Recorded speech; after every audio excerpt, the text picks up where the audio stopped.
Good afternoon. Um, Hope you all had a good break from the first part of the lecture. We're going to move on now to direct and weighted graphs. I think I'd also like to take a moment just to point out that, as I mentioned in my notice yesterday, assignment 2 has been released now. You can find it on WebCMS3 here. This is a link to the assignment. I'm just going to update this while I remember, because otherwise I forget to do these things. Part 1, Part 2, Part 3. It's a little bit mathsy when you look at it. You probably have some questions about this. So I guess just 2 comments to that.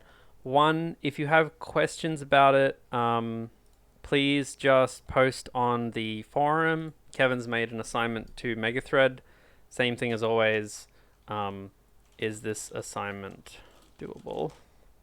You post there, we reply with yes, and then you go, great, I'm happy now.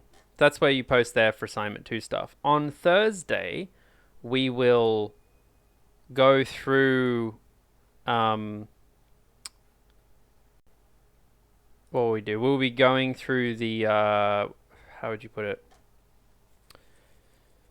Like, there's some of the shortest path stuff. Like, we'll be going through a few topics that will be helpful for the assignment. So we'll chat more about the assignment on Thursday, which is where we talk about Dijkstra and shortest path and stuff, right? Yeah, easy. So back to weighted graphs. This is actually quite important because this is critical to the assignment. It's more about the data structure than the algorithm itself. And when we did graphs at the start of week 5, I said to you that the graphs we're going to look at in week 5 are going to be weightless, or they're going to be non-weighted, which means that the edges are all just uniform weight, and they're going to be undirected or unidirectional or whatever it's called, as in you can go either way on between nodes. So you can go either way along an edge. Now we're going to complicate that, and we're going to talk about what a real-world graph looks like, which typically consists of a sense of direction and a sense of weight. Those 2 things have definite implications in the real world, right? So the edge weights are all about cost to traversal. The direction is all about, which ways are these things connected. So the graph on the left is, again, what we talked about in week 5. It's a non-weighted, undirected graph. And the graph on the right is something that we're more interested in now. So you can see that the edges have weights. You can move either direction sometimes between vertices. Each edge has a particular cost to it. Right, so there's just a little bit more complexity here that we have to deal with. Now, directed graphs, forget the weights for a minute, we're just talking about directed graphs. We often refer to these as digraphs. That's just kind of like a simpler way to describe it. And they're very similar to normal graphs, except that the edges have a sense of direction. And what that means is, just because from V we can get to W, it doesn't mean that from W we can get to V. They're totally different concepts.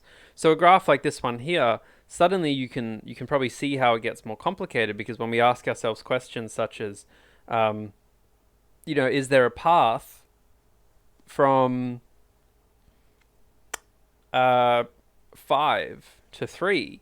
The answer is no, because you can't move from 5 to 3. 5 can only go to itself. That's the only way 5 can move. 4 can only move to 5 as well, so you can't get from 4 to 3. Can you get from 1 to 4? Yeah, you can go 1, 2, 3, 4. Or you can go 1, 2, 3, 1, 4. Or 1 and 4. Or, 0, 1, 4. Like, you have to follow the direction of the lines. Now, the good thing about directed graphs is that they follow very similar properties to a normal graph. In fact, there's not actually a lot that needs to change. It's just now you have edges, but the edges have a direction. Previously, when we looked at vertices, one property of a vertice that we were kind of pointed out exists is the degree of a vertice. So on a normal graph, on a classic graph, we would say, what's the degree of 1? The answer would be 3, because that's the number of edges that incident, or what the number of edges connected number of neighbors it has. So 0 has a degree of 1, 1 has a degree of 3, 2 has a degree of 2, 3 has a degree of 2. When it comes to directed graphs, though, we have a notion of an out degree and a notion of an in degree. And an out degree is the number of edges out of the graph. Basically, the number of edges from V to anything else. That's what this here is saying. And then an in degree is the number of edges from anywhere to V. So it's the number of edges in. So now suddenly, if we look at, say, I might go back to a previous graph. If we look at this, we can say, what is the out degree of 3? The answer is 2, because there's 2 edges leaving it. What is the in degree of 3? The answer is 1, because there's 1 edge going into it. What is the out degree of 2? 2. What is the in degree of 2? 3. Okay, because there's 3 edges coming in from 0, 1, and 4, and 2 edges going out to 3 and 1. So that's an out degree and an in degree. Reachability is the exact same concept as undirected graphs. It's if you want to get from a node W to a node V, you want to see if it's reachable, if there's a path between them. Same concept, it's just the edges have directions. We just talked about that before. Similar ones, strong connectivity. Every vertex is reachable by every other vertex. We talked about complete graphs and connected graphs. All of those principles can be reapplied here. It's just that the edges now have, a sense of direction. So if I was to say take a graph like this, the directed equivalent of this graph would be if I was to draw arrows here, here, here, here, and then I had to duplicate them all like this. So those two graphs would now be effectively the same. So this is the directed equivalent of the undirected graph. It's just every edge is just 2 arrows pointing in the other direction. Sometimes you'll find directed graphs that look like that to denote like when it can go in both directions. I don't like that approach because I think it's really easy to miss with your eyes. So I prefer to do something like that. That's kind of easier, I think. Yeah, and an acyclic graph, these are all the same concepts. In terms of the implementations, pretty much the complexities are all the same. So an array of edges has E edges. Adjacency matrix has V squared items, and adjacency list has V plus E. So the complexities are often really similar.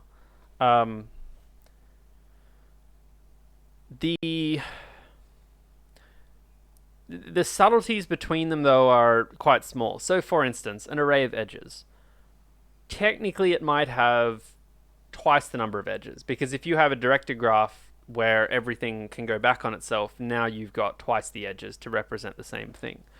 For an adjacency matrix, it doesn't really need any more space. For an adjacency list, you might also have up to twice the number of edges, I think. Depends on the implementation slightly, but the point is the implementations are relatively similar. Now, if we look at the two most popular implementations, which are an adjacency matrix and an adjacency list, what we can see is that with an adjacency matrix for the digraph on the left, so the top row here is one graph, and then the bottom row is a second graph. So the top row, we have this digraph. The adjacency matrix, same rules. It's a 1 if you can move between there, and it's a 0 if you can't. The difference is, with an undirected graph, we used to have some symmetry here, where what happened was, across this axis, in that direction, everything above it was the same as below it, because in theory, everything could go either way. Whereas this one's a little bit different. So you see here that 0 can go to 1, and 1 can also go to 0 because they're like looped on themselves. But if you look at this here, 0 can go to 2 because there's a 1 here, but 2 can't go to 0. And that's because 0 only has a direction to 2. It can't go back the other way. So adjacency matrices just have less redundant storage. So instead of half the matrix being redundant, it's now actually used. So in theory, it might actually be twice the space if you use a really like efficient method of storing, but it's kind of easier just to assume it's a 2D array at the end. An adjacency list is even easier to understand because you simply only store an edge to that if you can go in that direction. So for instance, to go between 0 and 1, you have to store an edge to 1 from the 0 vertex, and you have to store an edge to 0 from the 1 vertex. So in some ways, the implementation is actually easier because with an undirected graph, sometimes you have to store the edge in both directions. And then below we have a much bigger example of the, like a much bigger adjacency matrix. And you can see that all these different edges, that's how it's represented in the adjacency matrix. So if you're struggling to understand what like an example representation is for one of the adjacency structures, then you can pretty much just look at an example like this. Traversing a directed graph, same thing as traversing a undirected graph. It's just different edges. It's all really about storage. A directed graph, undirected graph is no real different algorithmically. It's all really about how it's stored. Are there any questions about directed graphs or digraphs before we move on?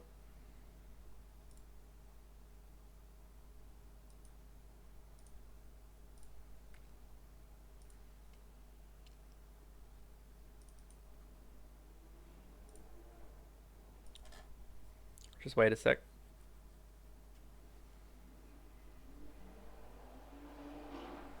Vincent says, in the table. What are the letters referring to? In the table, the letters are referring to these nodes here. So this table here is related to this graph here. And these two representations are related to that graph there. So the letters are just the nodes. Oh, in the space usage. Oh, sure. So I mean, these are the same conventions that we've used in the previous slides, which are that E is the number of edges in the graph and V is the number of vertices in the graph. So space usage for an adjacency list is it's the number of, it's proportional to the number of vertices plus the number of edges. And the time complexities here are like, for an adjacency matrix, getting the edges is a V time operation. Insert and exists as constant time because it's array lookups constant time. Insert, exist, these are all E. And then the adjacency list one's the degree of V, because if you insert an edge into a if you insert an edge between a node V and a node W, then it's going to take, like, the worst case complexity of inserting that edge into an adjacency list is the number of edges that come out of that vertex. Because if the vertex has 3 edges, you can only ever add 3 things to an adjacency list vertex. So that's why it's degree of 3. Yeah, so the bottom 3 are time complexity, and the top one is space complexity.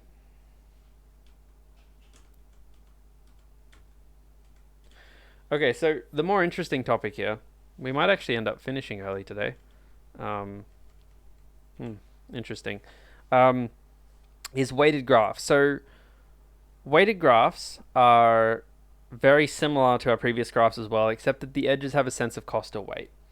This is probably a much more relevant implication for graphs, because most of the reason we use graphs is to either find the cheapest path between vertices or the cheapest path.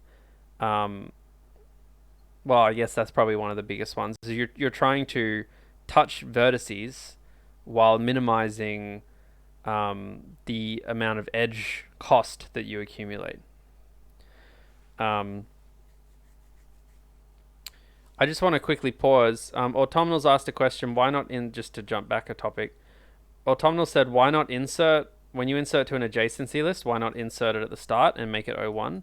So you can do that. The problem is that before you insert an edge into an adjacency list, you actually need to see if it's in the list already. So it's actually the checking for duplicates that makes it degree of V. It's not the insert. The insert, you could put it at the end, or you could put it at the front, or you could put it in the right order. But generally, it's actually the duplicate checking that's the problem, because you don't want to just keep inserting the same thing by accident.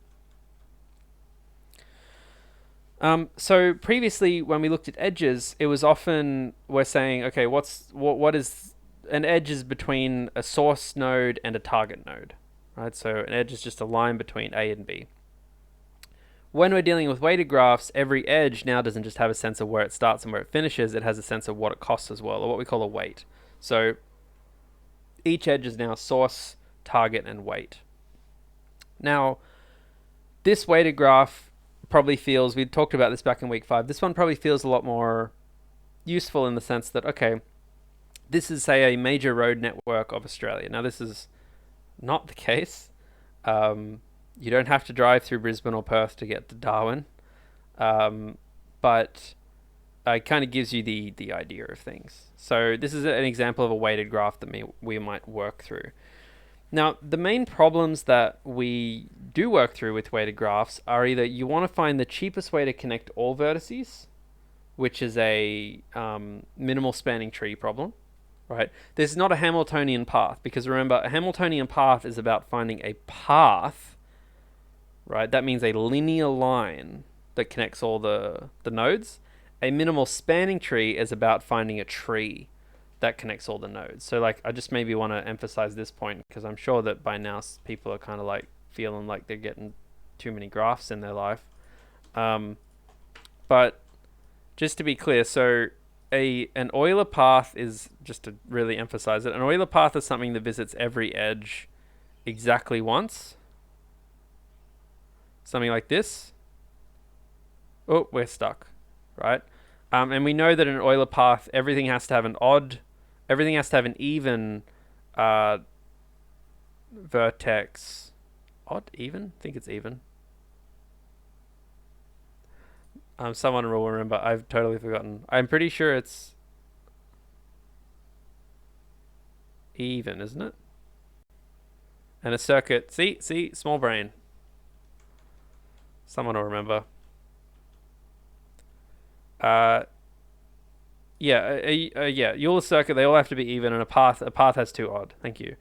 So yeah, when you look at this, it's like, okay, well, this one has 5, this one has 4, this one has 2. So this is a tick, this is a tick. This one has 5. This one has 4, that's a tick.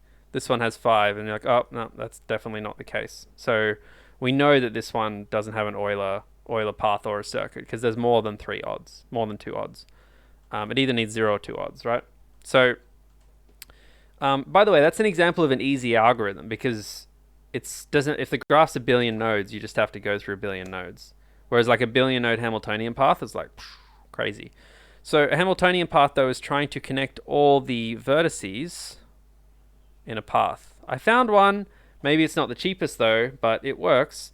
It gets more complicated if we're trying to find the cheapest way through it, of course.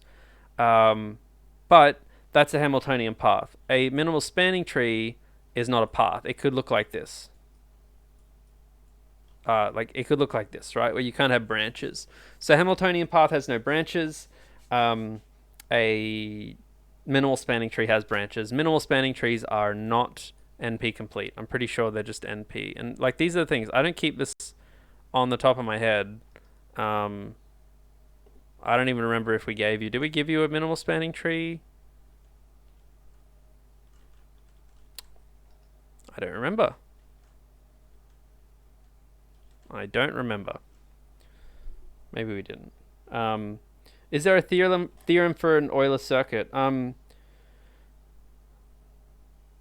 The funny thing about the Euler circuits is like, it's if you know it's possible, it's pretty easy to solve. The hard part's just figuring out if it's possible.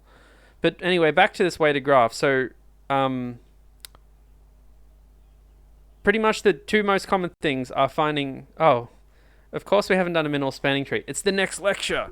This is what happens when I prepare for lectures in advance, is that I forget where we're up to. So tomorrow Thursday we're talking about minimal spanning trees, and then shortest path. So the main 2 reasons you use a weighted graph is to either find a minimal spanning tree, which is the cheapest way to connect all the vertices, or you use something like Dijkstra's for a shortest path problem, which is the cheapest way to get from A to B in a path. Now, these are Thursday's topics, and they relate to your assignment. So we're going to cover those in more detail on Thursday.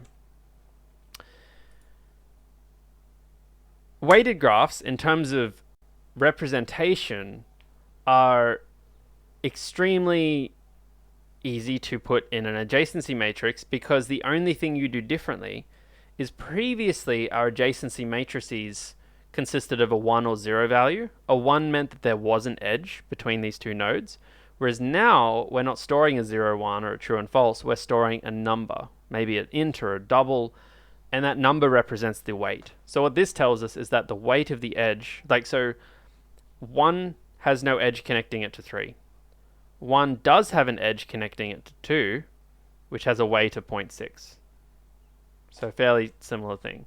For an adjacency list, this one we actually do need to complicate the data structure a little bit more, because each linked list node here now needs not just the vertice that it's connected to, but it also means we need another item here, which is the weight. So if you were to have a list structure, because, you know, typically like your list structure that you might use, you know, if you have like link or like, you know, struct link, might be something like, you know, int vertex link next, right? Now we're also going to need like int weight or something like that. Waleed says, is the fact that it's so easy to modify it across unweighted, weighted, undirected, directed, and directed weights the reason we like to use an adjacency matrix? Adjacency matrices are just a waste of space if you have a small graph. That's it. So like if you have a dense graph, which we remember is when the number of edges approaches v squared, then we like adjacency matrices because they're fast. But, you know, if we're not using that space, they're very space inefficient. Like, think about this. If you have a graph, like, imagine Facebook for a second, and you're connecting like 1 billion people, you know? It's like the space complexity of, like, here you go. Let's just try and map all the Facebook friends on the internet with an adjacency graph. Now, remember, an adjacency matrix. So, let's say you have 1 billion people, okay? And then an adjacency matrix is going to require you to have, I don't even know what that number is, but 1 billion ints. Let's say for doubles, and let's say they're 8 bytes. Okay, so that's 8 whatever bytes. So if I dump that into Google now, I say 8 bytes to terabytes.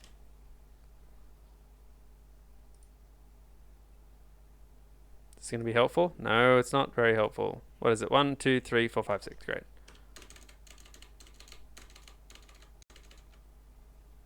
Convert. Yeah, so it's like a lot of space, right? Like, and this isn't hard drives, this is RAM you're talking about. So, well, they'd be doubles if it's a, that's true. Autumnal's right. They would be doubles. They would be bools because Facebook friends are just true or false, but they wouldn't really be edge weights. But anyway, it's like even if it was just a bool, you're still looking at like, you know, 900,000 terabytes of data. And again, like you couldn't run an algorithm with that. Doesn't matter. Like you just can't do it. You don't have enough RAM. You don't have 900 terabytes of RAM to do that kind of thing. So adjacency matrices, like sure, they're really fast and all of this, but it's mainly space that we need to think about when it comes to adjacency matrices, because it would blow out pretty quick. Whereas like, whereas you look at something like, let's quickly touch on these graph representations. The space usage of an adjacency list is V plus E. So let's imagine that every person has like, so you have a billion people and they all have 100 friends each. So that's 1 billion plus 100 billion, because that's 100 billion edges. So now you have 101 billion. So now I'm going to have 101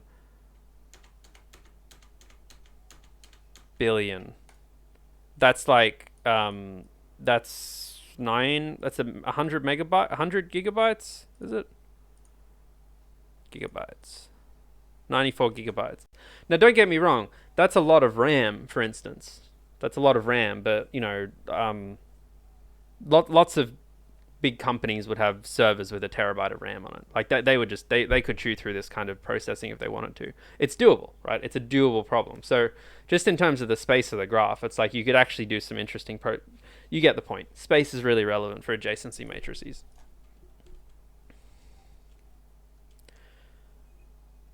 Array of edges representation for weighted graphs is really similar too.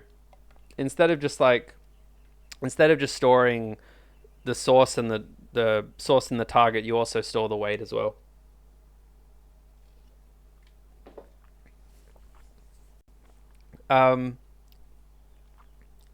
Autumnal says, if you wanted to save space with a dense graph, you could use adjacency lists but store the ones that aren't connected instead.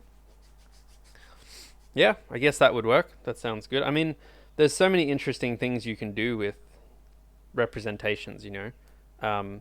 You could use an adjacency list that stores a separate cache to speed up lookups. Like, it's extremely circumstantial, you know. Yeah, extremely circumstantial things. So in terms of the implementation for this, and we're kind of, oh God, we're at the end. In terms of the implementation for this, there's no real demos to show you here because what we've actually done is we've taken the code that we've shown you previously for graphs, and I've simply highlighted the areas for you that you need to modify things.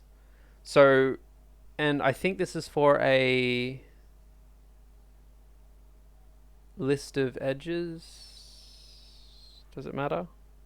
I think this one's for a list of edges, but whatever representation is, it's quite similar. So you can see in the graph.h thing, each edge now, instead of just storing a vertex v and a vertex w, now needs a weight. It could be an int, it could be a double. Like, this is just assuming that it's an integer weight. And when you're trying to figure out if two vertices are adjacent to each other, it doesn't just return true or false anymore, right? What it actually returns you is the weight. So if you say, are these two things adjacent, it's going to give you the weight. Basically, it's like if you're checking if something's connected, instead of being told yes it is or no it's not, you're either going to get told null or false or 0 or negative. 0, I think, is the classic one. You're either going to get told 0 or you're going to get given the weight. When it comes to your actual representation here, adjacency matrix, again, a similar thing. When we store a list of lists of edges, instead of it just being bools, we're storing an int now. So a normal adjacency matrix would just have a 2D array of bools, zeros or ones. Whereas in this case, we actually need a 2D array of edges, which might be integers.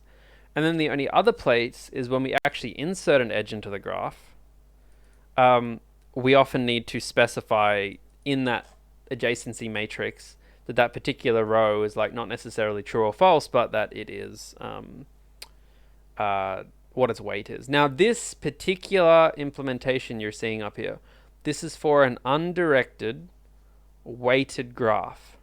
And you can tell because of how we add the edges. Because when we add an edge from V to W, we're setting both directions as that weight. We're setting both directions as having an edge. So if this was a directed graph or a digraph, we would only be doing this in one way, probably from V to W. So that's how I can tell looking at this that it's an undirected graph, because, you know, we're just setting the edge in both directions. So when someone says add an edge from A to B, you say, okay, I'm going to add an edge from A to B and B to A. Yep.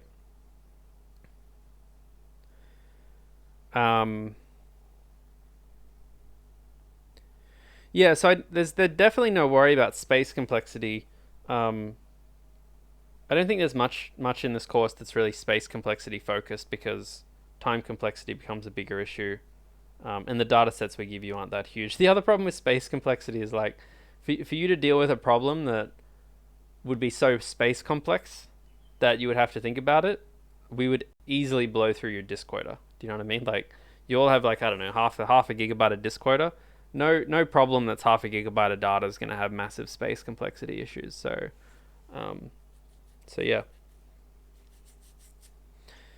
There was another question earlier. Someone asked, when are we going to talk about the exam?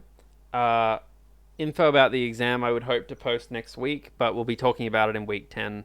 Though it's going to be a standard 3 to 4 hour practical exam with some theory questions. You know, a mix of lab exercises and quizzes. That's the exam. I don't really have any more details for you because I haven't thought about it. I haven't talked to Kevin about it. Yeah. So anyway, we're pretty much at the end of this. Finishing early today, so I'm happy to wrap up early. I don't think we'll run over on Thursday. I think it should be okay. Again, these are all the first times I've taught these lectures, but uh, yeah. Any other questions before we wrap up? Happy to answer a couple of questions.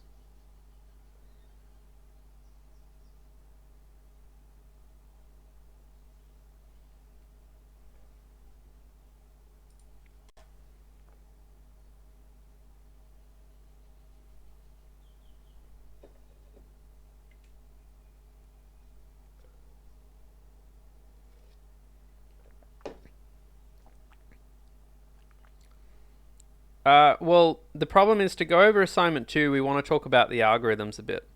Um, so I don't really want to talk about assignment 2 until we actually have the space to talk about. Um, yeah. So, but that'll be okay. I mean, like, we need more than 15 minutes anyway. I mean, most you can go and read it. I mean, like, it makes sense. Um, when do you suggest starting the assignment? I mean, most of you are still working on assignment 1, right? Just to be clear, the reason assignment 2 is out, even though you're still doing assignment 1, is not because we hate you. It's because we've given you a lot of time with assignment 1. It's probably the longest assessment I've ever run, to be perfectly honest with you. So I know some of you probably feel a bit stressed by it, but if the alternative, I guess, is we could have made assignment 1 due yesterday morning, and then released assignment 2 last night. So I would say just look at this on the weekend. I mean, you've got this weekend, next weekend, and then it's due. What is it? Week 7, 8, 9, 10. Yeah, it's due here on the 6th of August. So if you start it this weekend, you've got 3 whole weekends to look at it. So yeah, I would say keep working on assignment 1 or work on some other courses. We'll chat about it on Thursday. Give it a good look at this weekend, and things should be fine.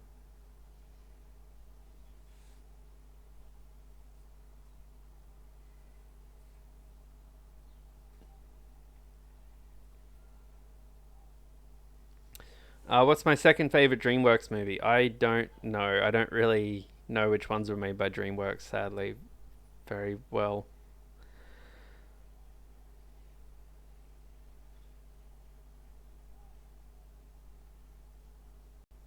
Cool. All right. Well, chat's very quiet, so I know there's a bunch of people that'll just sit there until we wrap up. So let's wrap up. That's that's the intro to directed graphs. We're going to rely on that a lot in the next couple of days when looking at minimal spanning trees and looking at Dijkstra's algorithm. Sorry, um, and yeah. So thanks everyone for that. Oh, and just yeah, feedback if we haven't done the feedback already. Um, uh, Advice on time management. I'll just answer a couple quick questions. Everyone, advice on time management. I don't know. It's a good habit. You just get better at things. So just start trying to do things good, and then, yeah, like everything, you just build up to managing your things better. Um, Autumnal says, "What am I teaching next term?" I don't know. They usually tell me later, but probably 1531 and 6080. Ian says, for assignment 1, how does the 1 second limitation apply on each TW executable? No, it applies on each TW executable. So we'll run your code like every time we run your TW thing. It's a time. We measure the time there.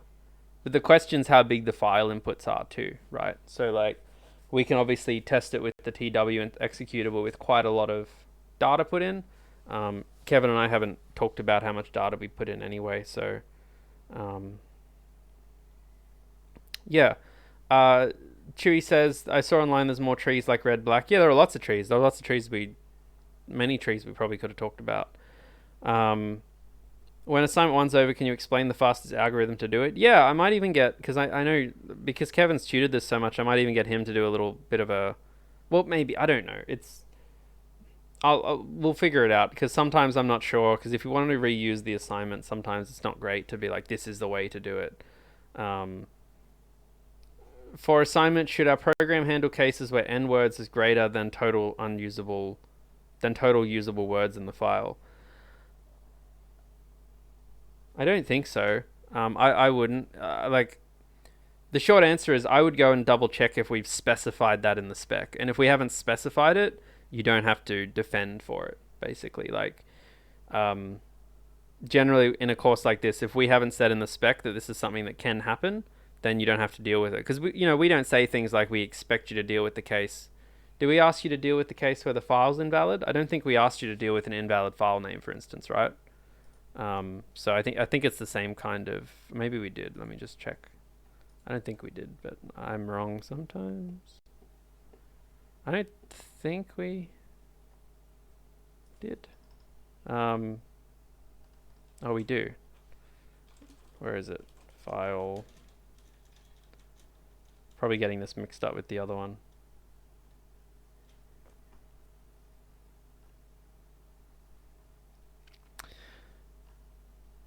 Yeah. It's like we specify those things, so you don't need to think about all the million cases that we don't specify.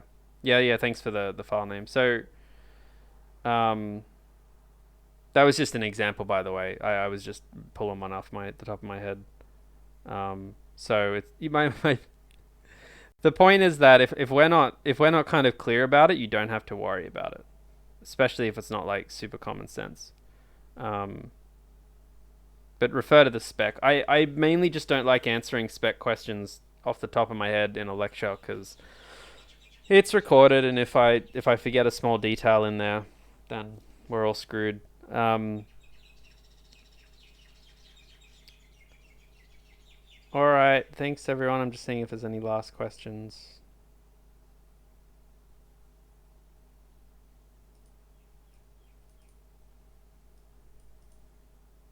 Cool. Okay. Thank you.